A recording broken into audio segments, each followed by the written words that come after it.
So I'll start the session with a small video of the innovation in education. So we talked about, anyone remembers what is AR, XR, and VR was? Extended reality, absolutely correct. So augmented reality, virtual reality, extended reality, right? So XR is extended reality, also termed as, for that matter, mixed reality as well. So what I'm going to do is just going to show you a small video. Probably some of you might have seen that. It's a very interesting innovation in the education domain, and which is bound to, make more innovations coming up. Is it audible? The HoloLens is absolutely the most amazing piece of Is it audible? technology. Within 5 seconds, I realized. Yes, sir. Yes, sir. Yes, sir. It's audible. An immediate realization that this is something exciting and we have to be a part of this. Seeing things in 3D is something that you could do before with some glasses. The thing that the HoloLens gives you is the ability to walk around those 3D objects and to really experience them as if they're in the room with you. It is augmented reality. It is mixed reality. And what that means is I still see you, I still see this room and everything around me, but the digital content is inserted into the room as if it's actually there. As a teacher, I can see what they're all looking at.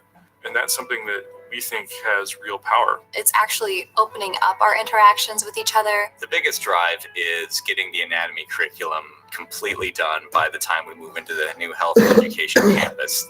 Today, we and the Cleveland Clinic are constructing a state-of-the-future health education campus. Our students will learn using the most forward-looking educational programs. HoloLens is a key part of this.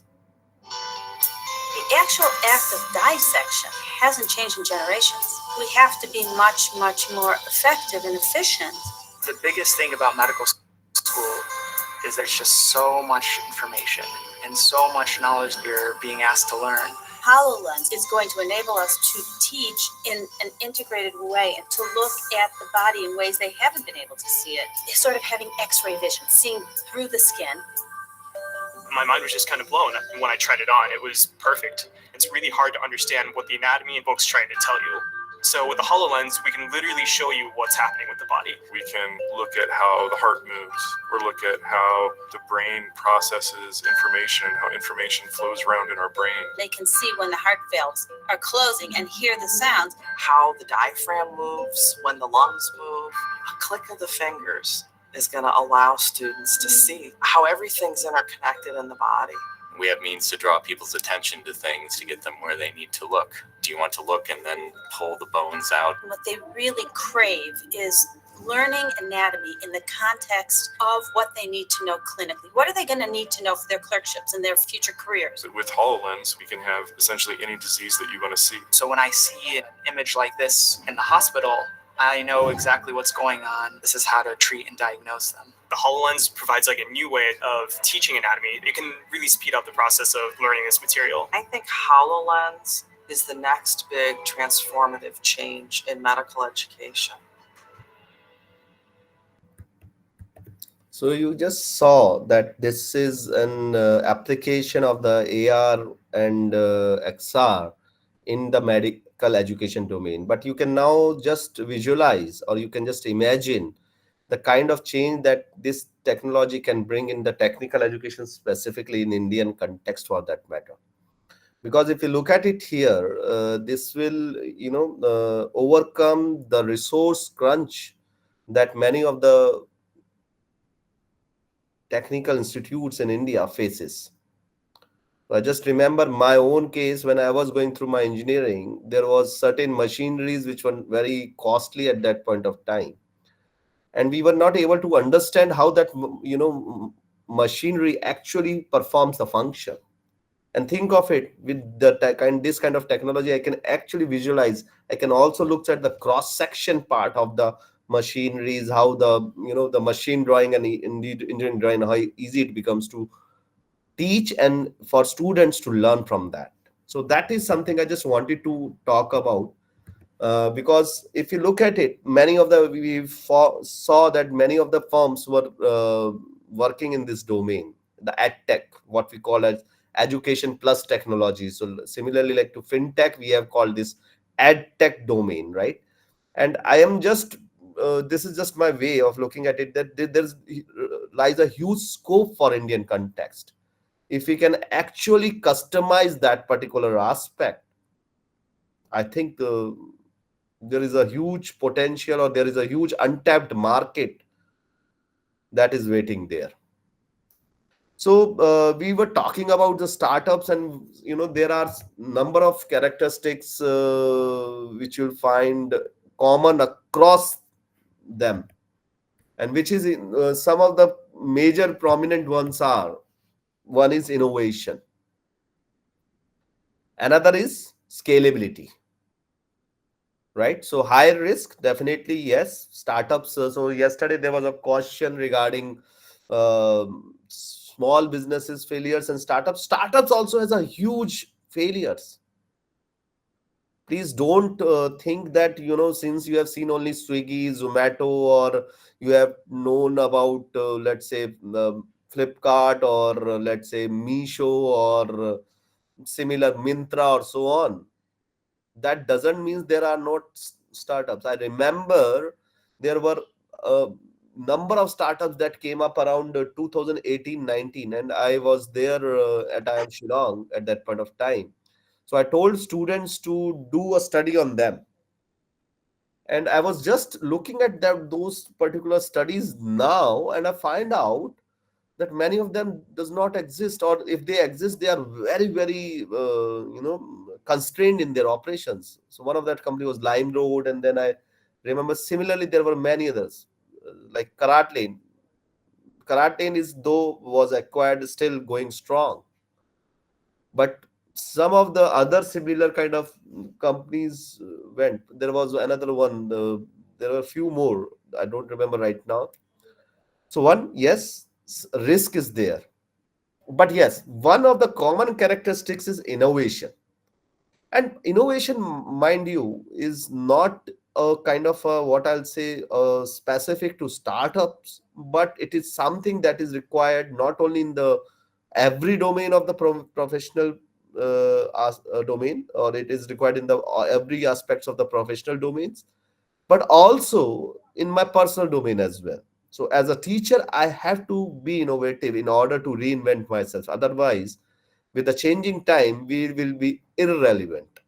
And you have seen that, the way that things are changing up, we will become irrelevant to the students and to the others. So now, this coming up with this NEP and micro credits, or you look at the national credit framework, where you have three dimensions. So you have, prior to that, we used to have only academic dimensions now, but there is experiential learning that has been also given the due recognition, and it will be the due recognition will be in terms of creditization. So this is something which will force us to innovate. So coming back to the innovation, every organization has to look at it, whether, doesn't matter, it's an academy, it's an company involved in product selling, or goods selling, or service in the offering of services, or into the educational domain. So the first thing that we have to understand here is, you have to search for innovation. You have to find opportunities for innovation. And once you're able to find out certain opportunities, out of that, then you have to select. Because not everything you can do. We have to understand that an organization cannot be the master of each and everything. So your next step is to understand, or to select what you can do and why you are going to do. Then implement it, and then capture the benefits accruing out of it. Though it looks very simple, four steps, but to practice, this is a very very complicated aspect, and we'll see that in further why there are certain things which makes it very very complicated for that matter. So let's look at it. Where do innovations comes from? That is the biggest question. So I like to seek your answers from you, many of you. Where do the innovations comes from? Anyone? Own ideas, right? Very absolutely correct, Nidhi ma'am. Ideas, right? Ideations is one. Any other? Observation, absolutely correct, Bhakti ma'am. Very correct, right? That's observation is there. Another is requirement. Now, requirement, Alok sir, can you speak about what kind of requirements, right? So, yes, necessity is the mother of invention or innovation, you can say. So, requirement is there or need. Very correct. I'll say need to be more precise. Yes, requirement do also plays its part, or when we face some trouble or challenge. That's also very, very true, Dr. Benz, that this is also the things that forces people to go for innovation. Any other aspects? So you have got, thank you to all of you, right? Dr. Bhakti, Dr. Mr. Alok, Dr. Benz, Miss Nidhi. Yes, you have come out with large number of answers from that. Let me put it out here. So this is certain things, but what you have said is majorly that those are the ones which you have mentioned out. So one is observations, right? So either you watch others, right? So sometimes you tries to imitate, but in imitation you do innovation, right? In Hindi we have a very good adage, right? Nakal par akal se. Nakal bhi karo to akal se karo. So that's what we say, that many times while imitating, while reverse engineering, you get to know that you arrive at an innovation. Sometimes accidents, unexpected and surprising things which offer new directions for innovation. I hope you have heard a company's name called 3M. How many of you know that company? Know this particular company? How many of you know this company? How many of you knows this particular company?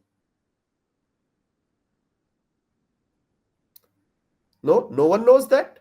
Just raise your hands if you know this particular company. 3M. It is considered to be the world's. Okay, great, Dr. Bhakti ma'am. So 3M stands for, any idea, ma'am?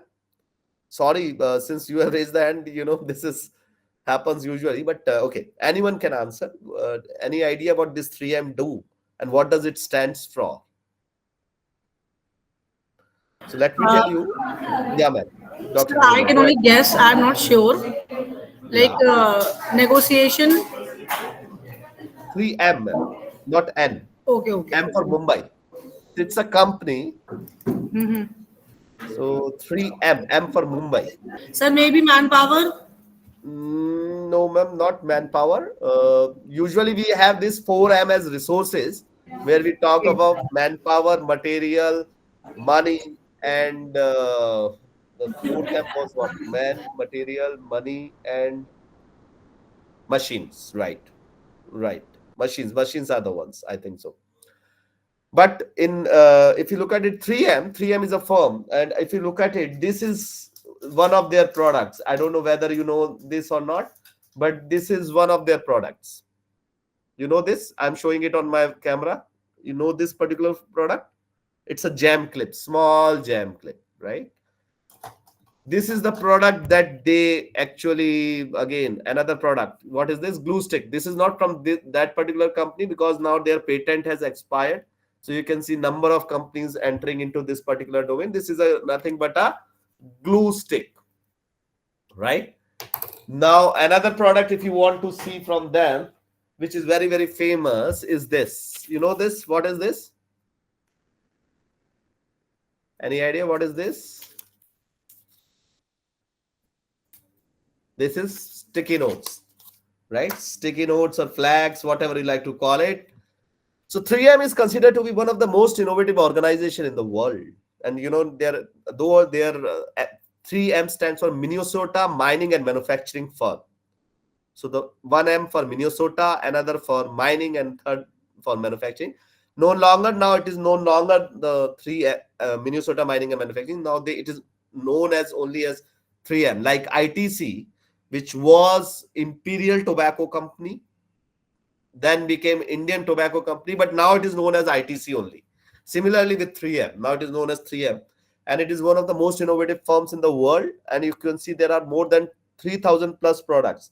Someone in the automobile domain can very easily relate to this particular firm because they have number of automotive products. So you look at it, wax polishes and so many other things.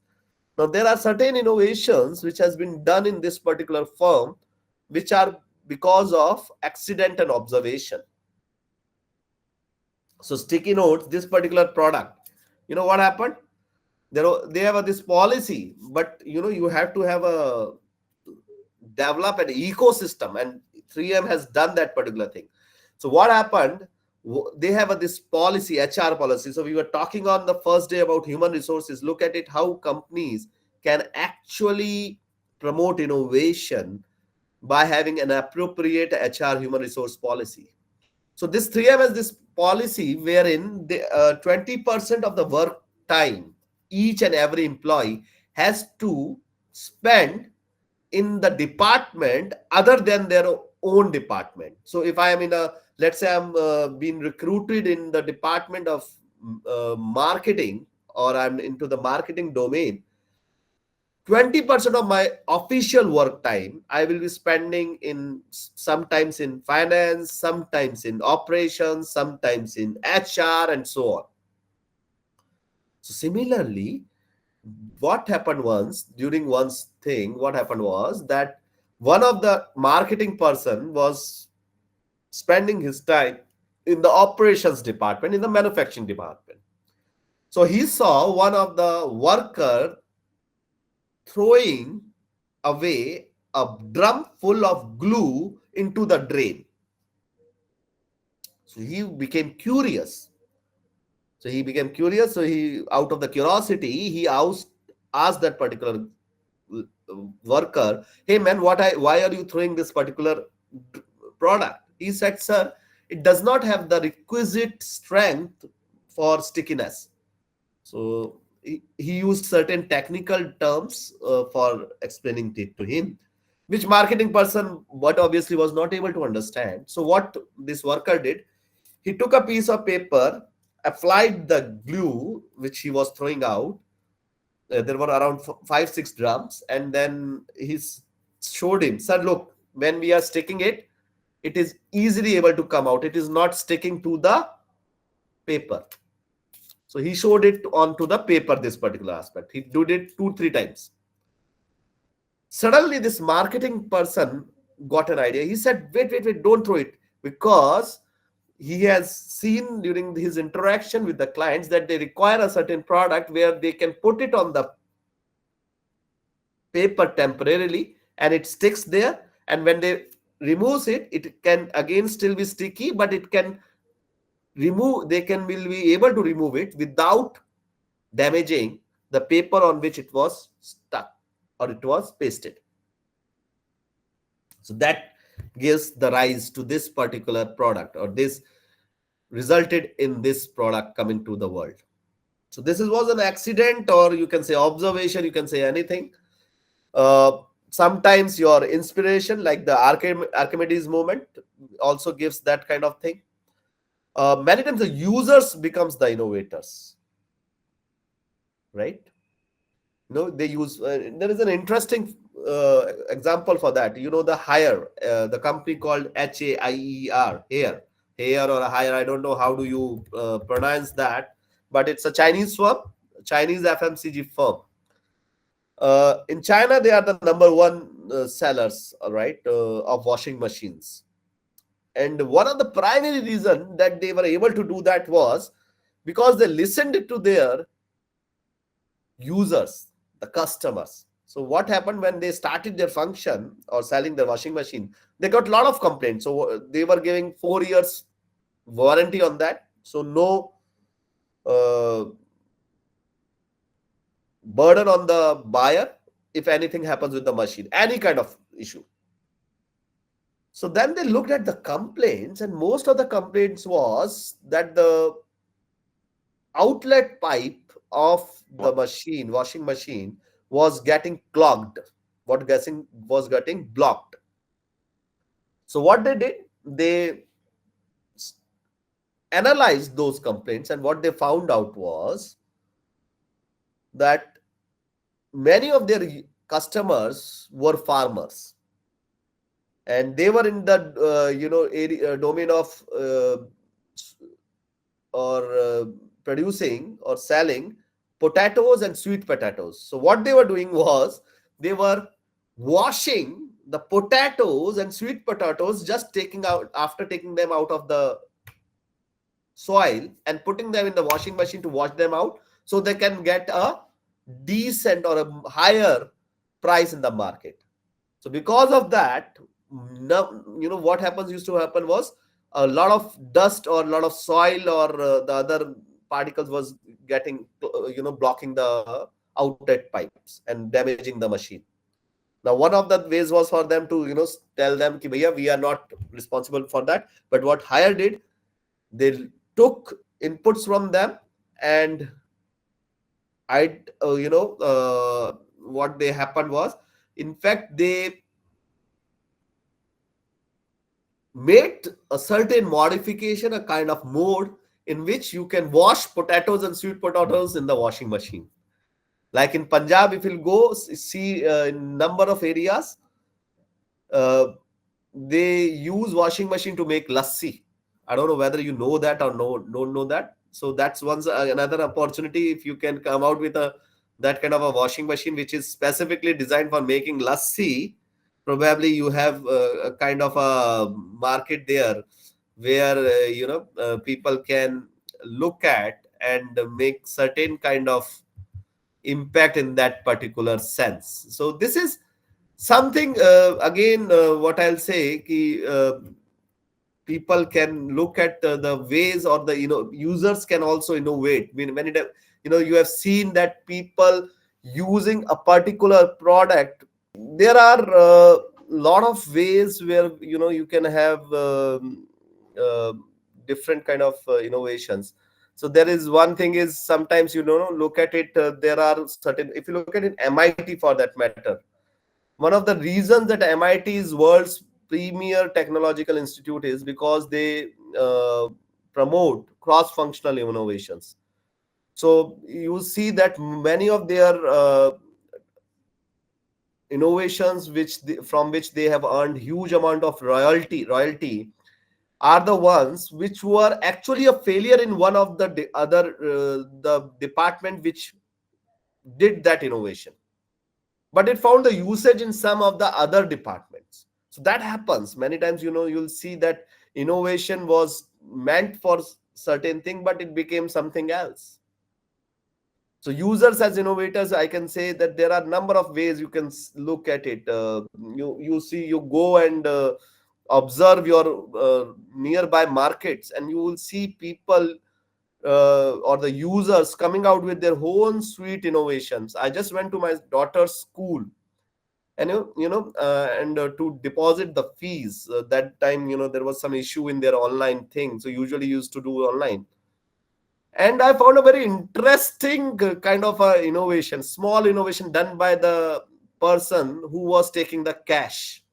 Usually what we do, we have to in order to get the notes to stick, or just to two sticky notes to separate out, we usually apply, we just put some of our saliva, or we uses that which is not recommended. Sorry, what is recommended is you just keep a small sponge, right? That is a small innovation, but that also becomes an irritating. You have to again do that again and again and again. So what she was having was a kind of a silicon rubbery sort, silicon rubber sort of a piece of a pipe.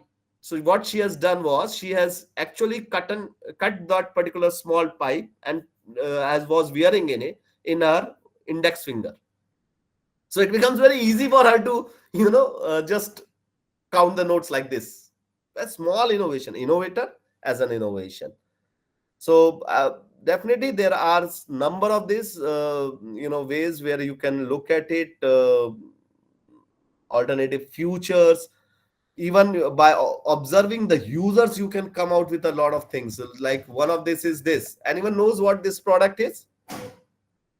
Anyone has an idea what this product is all about? Ma'am, you are close to that. It's Chotu Cool by Godrej. It's a small, I'll say a refrigerator. Shreya ma'am, mind you, fridge is not there. Even you don't have a fridge at your home. I can take a bet on that. You know that? Even though I have that special power where I can actually see your home and can take as many amount of money that you want. I can take a bet on that you don't have a fridge at your home. Want to take ma'am bet? You have a refrigerator. So it's just like saying, Canon ka Xerox, right? Or so Canon ka Xerox is also a company there, photocopier, right? We usually use either a reprographical machine or a photocopier. Similarly, like Nirma ka surf dena, it's not, surf is a detergent, right? So that's similarly, fridge was also a brand of refrigerator, but yes, no longer. Coming back to this, definitely yes. This is a Chotu Cool. It's a small kind of a miniature refrigerator, you can say, but it cannot produce ice. But it was meant for the bottom of pyramid people. So BOP, I hope you all are aware about this particular term. BOP means bottom of pyramid in the terms of economic pyramid. So there are people who are in the slums area. So suppose someone living in the Dharavi, they are living in a 6x6 room where I think 5 or 6 people will be living in that particular room. Even their kitchen will be also in that particular room, and they will be sleeping there as well. So for them, space is a crunch. Many times these people are not at one place. They keeps on moving from one place to another. So they are mostly nomadic. So that's why you have to make it small. The electricity does not comes every day for 24/7. So that's why you have to keep a provision for that. So it's a transducer based technology being used to cool this particular inside of this particular Chotu Cool.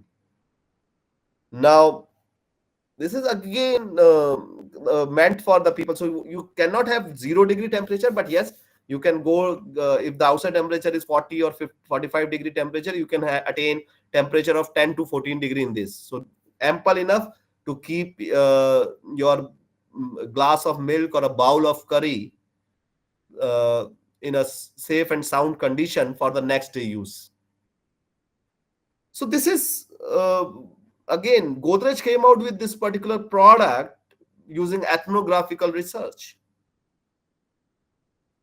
And interestingly, it was meant for the bottom of pyramid, but the upper class people also started using it. So when Godrej saw that, they came out with the designer Chotu Cool for them. You know what users did?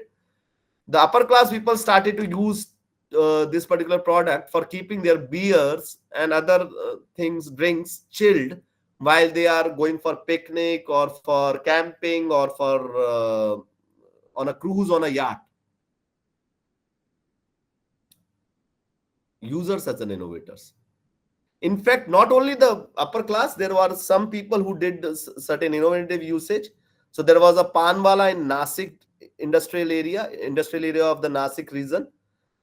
So he observed that he used to sell a lot of pans in winters, but not in summers, because in industrial area he has a small kiosk, no electricity connection.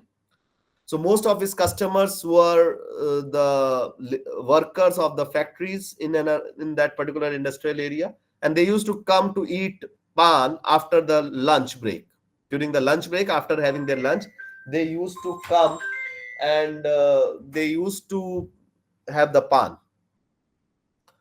But during the winter, he used to keep the pan ready. He'll keep the katha on the particular betel leaf and keep it ready for them to and just give them quickly, because they don't have that much time.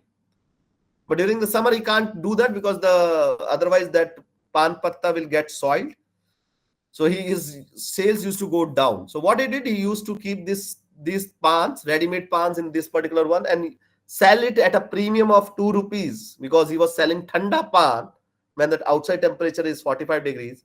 So people used to love it. They were willing to pay 2 rupees, 3 rupees extra, and his sales zoomed like anything. So again, a users like innovation. So let's look at one of the things where good ideas comes from. This is a beautiful video by Stephen Johnson. And For the past 5 years, I've been investigating this question of where good ideas come from. It's a kind of problem I think all of us are intrinsically interested in. We want to be more creative. We want to come up with better ideas. We want our organizations to be more innovative. I've looked at this problem from an environmental perspective.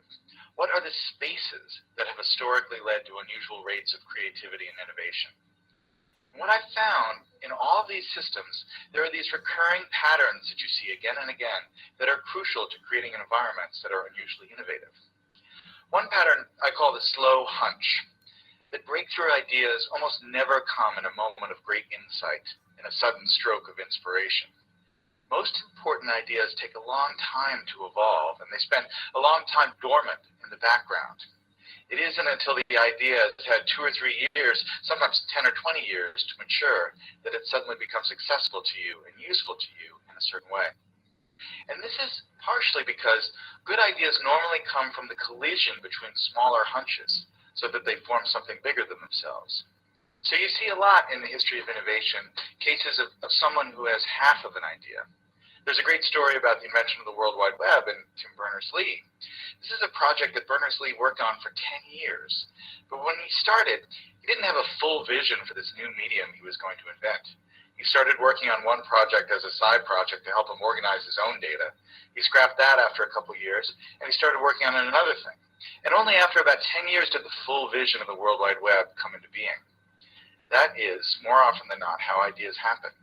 They need time to incubate, and they spend a lot of time in this partial hunch form.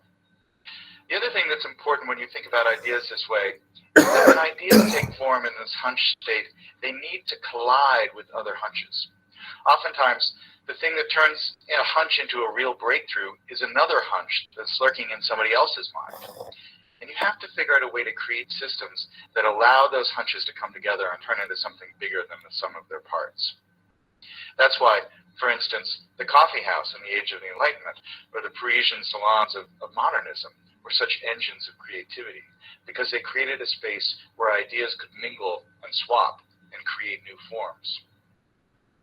When you look at the problem of innovation from this perspective, it sheds a lot of important light on the debate we've been having recently about what the internet is doing to our brains. Are we getting overwhelmed with an always connected, multitasking lifestyle? And is that going to lead to less sophisticated thoughts as we move away from the slower, deeper, contemplative state of reading, for instance? Obviously, I'm a big fan of reading, but I think it's important to remember that the great driver of scientific innovation and technological innovation has been the historic increase in connectivity and our ability to reach out and exchange ideas with other people, and to borrow other people's hunches and combine them with our hunches and turn them into something new. That really has, I think, been, more than anything else, the primary engine of creativity and innovation over the last 600 or 700 years. And so yes, it's true we're more distracted.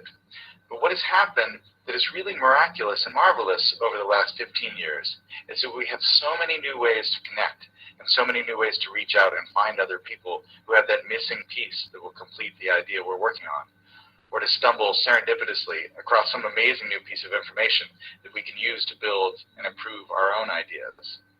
That's the real lesson of where good ideas come from, that chance favors the connected mind. so I think this video, though very short and crisp, talks beautifully or explains beautifully where the good ideas come from. And in fact, that's why if you look at it, in today's new education policy also talks about the multidisciplinary approaches to education as well. Because the moment the multidisciplinary approaches happens, the innovation happens. So, in fact, one of my requests to all of the academicians sitting here, collaborate with other faculty members or other people, not necessarily probably maybe from academia, they may be from the industry. Like yesterday Paulomi was talking about that industry always feel that there is a lot of things that academicians can do for them. So collaborate, and probably who knows, you will be the next big thing from coming from that. So this is something that happens. And another aspect that we talked about was the product and process innovation. So remember, this is, I found this particular graph to be from Abernathy and Utterback's model of innovation life cycle, and found out this to be very, very interesting. And what I want to focus here is, just look at it. For a product innovation, it is higher, and the moment there is a standardization, the innovation comes down. While in process innovation, this is opposite. So more towards the standardization. If you're able to establish the standardization, then you are able to innovate immensely. So this is just I wanted to focus on, just wanted to reiterate once again the difference between the product and the process innovation per se. And you can have innovation in process as well. So don't only think innovation in terms of end product. It can be the in terms of process as well. Now, connecting this particular aspect to the startups developmental stages. So you can see here, you can see that there are primarily, if you'll ask me, there are majorly 6 stages in the development of a startup. And if you look, you start with negative side here. So you can see that here the numbers are not 1, 2, 3, 4, 5, 6, but -2, -1, 0 for that matter. That means when you are ideating, so ideation is no doubt the most important aspect. Until unless you don't have an idea, you cannot work on it. So first is to get idea, and you can do a lot of brainstorming in that. Please don't reject any ideas per se.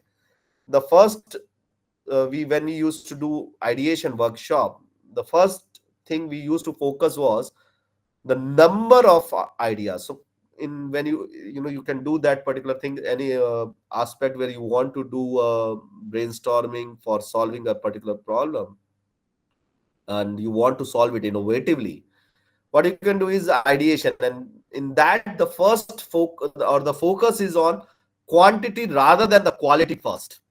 That means just focus on generating ideas. It may be absurd many times, but don't reject them. Just put it down on the paper. Tell every member to do that. That is known as ideation. Then comes the conceptualization. Then you look at it whether we will be able to conceptualize it or not. So then you start the screening out. Then you look at it, the certain aspects, whether it is possible in concept or not. So this is same thing that happens in the startups way. So start with ideation, then conceptualization, then commitment, right? So that's where you actually comes at the stage 0. And then you go to the come up with the validation. That means you come out with the product or the offering, and then you go for scaling and establishment. So this is how the in generic, where you can say there are other ways you can look at it, but these are the generic startup development stages. But mind it, this is where the value of death is also very much prominent. I have shown you a small in the when Dr. Sandeep got disconnected for a while. But if you can see here, this is what we call as the value of death, and it starts, usual time period is from 0 to 3 years. So if you can see here, the time period is almost this particular time period is 3 years. So out of 100% startups, or out of 100 startups, 80 of the startups dies in this particular value of death. That means 80% failure rate is there. Only success rate is 20%. And that too, they are able to come out to this particular stage. I'll talk about it. So only 20% are able to survive. There are ample of reasons for that, but I'll not go in detail for that particular matter, but yes, there are. So the one of the primary reasons is the promoters themselves, becomes disinterested in them, or they are not there for because of their passion, but because of some other motives. Many times I've seen, some of the students coming to me, sir, just want a funding. After that, we'll exit. Arey bhaiya, if you want to exit, why the VCs will put money into your fund? So until unless they sees the, most of the successful venture capitalists tries to gaze the passion in the promoters before agreeing for the funding. So if you look at it, there can be different sources of funding, though Dr. Murthy has already touched upon it, but I'll try to see it from the, from the concept of the startups. So what can be the different source of funding? So though you have already gone through Dr. Murthy's ways, what could be the ones? Different sources of funding. Anyone?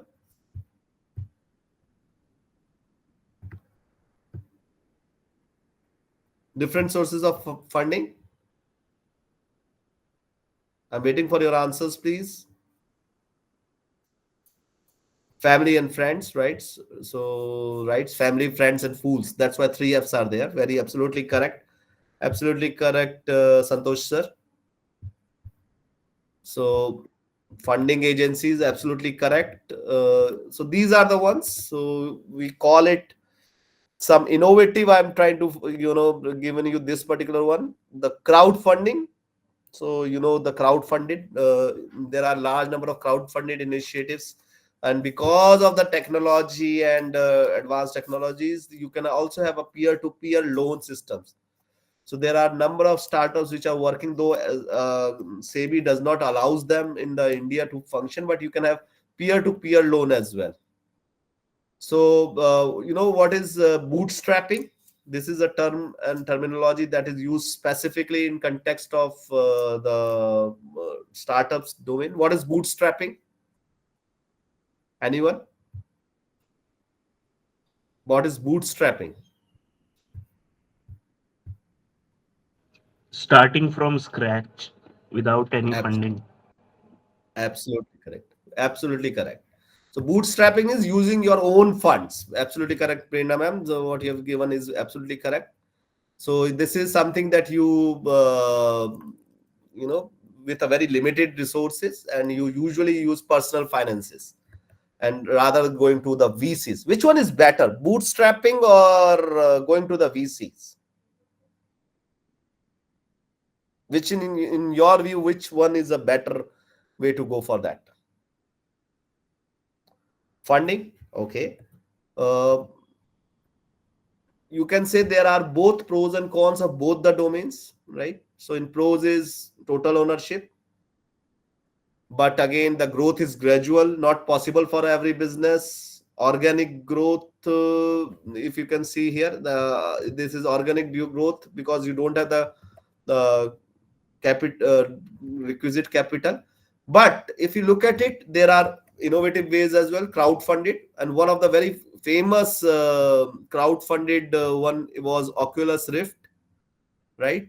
Where they got $2.4 million, though it was acquired by Facebook for $2 billion, right? So but coming back to this particular one, I'd like to show you this particular this one, right? You can just look at it. So bootstrapping also has its own advantages as well, though I've shown you some disadvantages as well. Like growth becomes organic, you have to be very much dependent on the growth, organic growth only. But here you can see there, this lady has done the bootstrapping, while this particular person, this young gentleman, has gone for funding.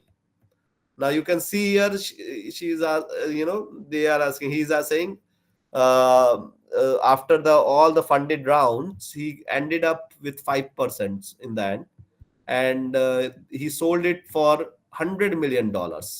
So he got $5 million. So she lady said, I just sold my business for 25 millions. She said, because the reason was I didn't went to any venture company, so I had the whole equity with me. So she got 25 millions, right?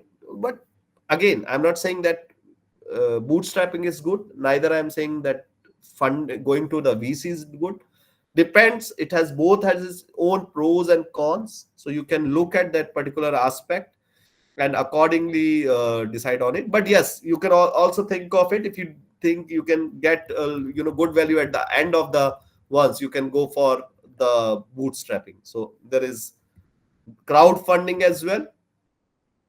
So this is the startup whole financing cycle for the startups, and you can see here 100% out of the 100 startups, 80% or 80 startups dies during this valley of death. Out of the remaining 20, 80% are not able to reach till this point. Only 4, that means if you look at it, remaining 20 ka 80% is 16. So that means only 4 out of the 100 startups that started their journey were able to reach the initial public offering stage. So I think Paytm, Zomato, Swiggy, they are really, really the good firms because they were able to reach at least this stage. They were able to not only survive the value of death, they were able to survive this particular area domain. Otherwise, they get acquired, like happened with Mintra and some of the other ones. So you can see here, you have initially it is the seed capital, which is either by some angel investors who can be your relatives or any other ones, or families and the friends or the fools, or your own capital. And then comes the funding rounds. So you have seen A, Series B. Zomato, after getting Series J funding, they went for that. What is this Series J?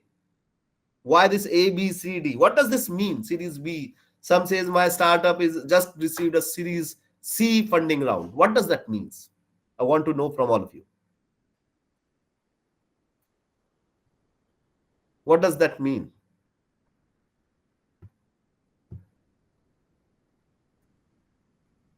Is my caution clear? You have seen that number of startups, they gave a Series A funding round, Series B, Series C. What does that mean? And what differs? I think Dr. Murthy has already touched upon it. So I just quickly go through that. It is nothing but you are actually, getting the funds and at a different rates. For example, initially when I'm just started, I've just come across my first round, that is Series A funding. I may be giving my 10% equity for 20 lakhs. But if I'll go after a while, later on, because I'm able to sustain myself, I had a potential. So probably during the Series C, I may get same 20 lakhs, but I will give away only 2% of the equity, or 2% or 3% of the share. So that is what it means. So you have got numbers of things. So this is A, B, C. So this is for scaling up the firm. So you can see here, amount of money goes on increasing. And if you can see here, this is usually used for expansion of the scale, expansion of the startup or of the business for that matter, right? So this is what Series A, B, C refers to, the rounds of funding that startups undergoes to raise capitals. Usually Series A round is the first stage which venture capital firms comes on board, where they provide investors with the opportunity to invest cash in the startup in exchange for equity in the firms. And if you can see here, Indian food delivery before Zomato, before going for IPO, went for its Series J round of funding, and there they raised a large amount of money for that matter. So there are various stages of funding. I hope you are clear about what Series A, B, C funding means. So the composition changes. You can see here, initially it is non-financial corporations. Later on, it is more towards business angels, as well as your commercial banks also comes into the picture for that matter. And you can see from there, this is the holding pattern. How does it changed in Flipkart after the stakes were taken up by Walmart? I hope you are aware that majority of the stakes are now holded by Walmart. So you can see here, right? So initially it was majorly the SoftBank and the promoters themselves. So around more than 11% was held by Binny Bansal and Sachin Bansal, along with around 22% by SoftBank. And after that acquisition, if you can see that SoftBank actually exited it, they made a huge amount of money over their investment. And in fact, Sachin Bansal was also thrown away. Only Binny Bansal was kept by the Walmart for that matter, because they gained the control of the Flipkart in order to fight Amazon. So this is a little bit about the funding aspects of the startups. So how to start their journey? Suppose if you have an idea, you want to go about it. So you have to ask, answer many questions. Why, what, how, who, when, where. So we'll look at some of the aspects here. One is definitely the aspects where we'll see. I'll just show you small. I'll think we'll talk about one of the major aspect here, which is the business model canvas, because it answers a lot of things for that matter. There are certain questions that has to be answered by a startup, and that requires strategic planning, though it's a very vast and extensive process. So I'm just going to touch upon a very beautiful tool. So in fact, if you look at it, the strategic planning model actually look at the strategic assessment. That means it gives you a picture, where are you now at this moment. Then you look at it, where you want to be. So my current stage, that is as is, where I want to be, and how I will be getting there. So that is, in essence, if you look at it, the generic strategic planning, which looks at these three major aspects. And it involves an extensive, and it's a very bit extensive and exhaustive process which looks about it. You can look at it, there are a number of things that looks at, starting from understanding the environment, assessing the SWOT, or doing the SWOT analysis, and so on. But what I am going to look at is business model canvas, and I think that is something that is very pertinent to us. Before I go and discuss business model canvas, I'd like to know, what is your understanding of the business model? What does business model do? A very simple definition of the business model. Because we heard these terms a large number of times. People says, oh, their business model is different. So when Airbnb came there, they said their business model is very, very different for that matter. Right. It explains how the business functions in a very simple term. Oh, what's at the core? Absolutely correct, madam. So a business model in very simple terms describes the rationale of an organization, how it creates, delivers, and captures value. Because I'm a student of a strategic management, so I'm more interested in the term value for that matter. So, but yes, if you look at it, it is all about creation, capturing, and delivering of value. If in terms of Don Jones, don't make your business complicated. Keep it simple, silly. KISS, KISS. And that's what, if you look at it, most of the successful businesses do. They keep their businesses very simple. So if you look at it, this is the template for the business model canvas. Beautiful tool if you are thinking of starting your own business, or any of the students is planning to start their own business. My suggestion for you will be that you tell your students, or whosoever wants to be an entrepreneur, to fill this particular template. What do you think will be the number one section it has number of sections. If you can see, look at it: key partners, key activities, key resources, value proposition, customer relationships, channels, customer segments, cost structure, revenue streams. What should be the first one to be get filled up? Where shall I start from? Value proposition. Okay.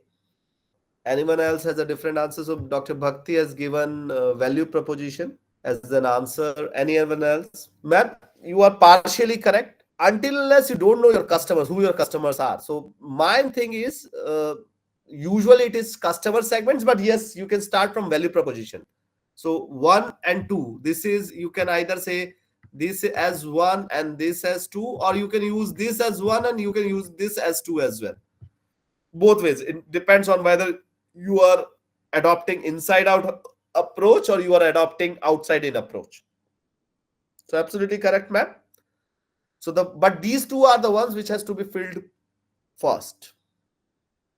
Then, because see, many times not everyone are your customers, so you have to define your customers. So when you are going to define your customers, you can define the value proposition for them, or you can go the other way around as well, right? So this is absolutely correct. Thank you, madam, for giving giving an answer for this, which is also correct in this particular time. So this is yes, 1 and 2. Then you go and look at key activities and key resources, or you can also go with channels as well. So either 1 or 2. This can be 3, 4, 5. This can be 3. This can be 4, or this can be 5, or it can be 3. 3, 4, or 5. Doesn't matter. But these are the ones. Then you look at the key partners, and then you look at customers relationship, or accordingly you can fill up any of them. And in the last, you come at the costs and the revenue streams. So until as you don't fill it completely, it will be very, very difficult.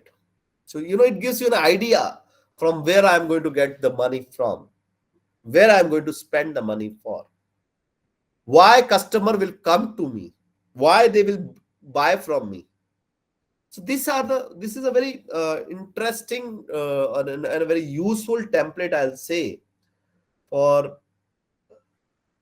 anyone who is thinking of starting up of a business, be it a startup or any small business or a medium business or whatever. So you can use it and share it with your students as well. So let them, whosoever are interested in going for entrepreneurship, they can use this particular tool and fill it up.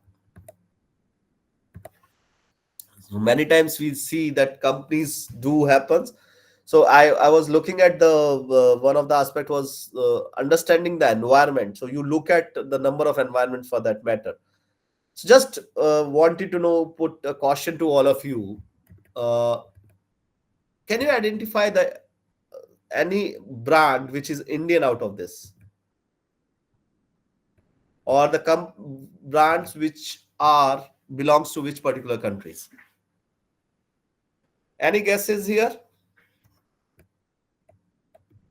And I'll show you that how all are Indian. Okay. Peter England is in Indian. Okay. Any other?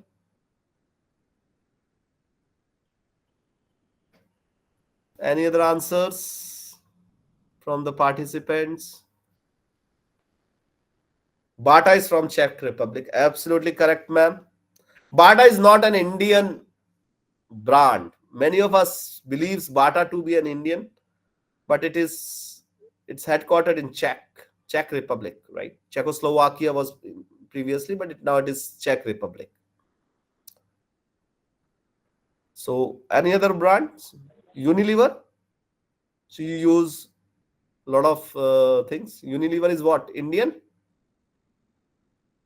It is UK. World's two biggest FMCG players are Unilever and Procter and Gamble, P&G, and both are not Indians. Alan Soli, anyone for Indian? Yeah, Sunil sir, absolutely correct. Monte Carlo is an Indian one. So Peter England is Indian, though the name England is there, but it is Indian. Monte Carlo is an Indian. It is a brand by Nahar Group. Alan Soli is Indian, absolutely correct. Louis Philippe, it is also an Indian. So if you look at it, Louis Philippe, Peter England, and Alan Soli are owned by Aditya Birla Group, ABG Group, Aditya Birla Group. High Design, again, is an Indian. Old Monk is an Indian. Absolutely correct, Dr. Bhakti ma'am. It's absolutely correct. Many people think it's one of the highest selling rum in India for that matter. And if you look at it, it's an Indian. Kia or MG Hector. MG Hector.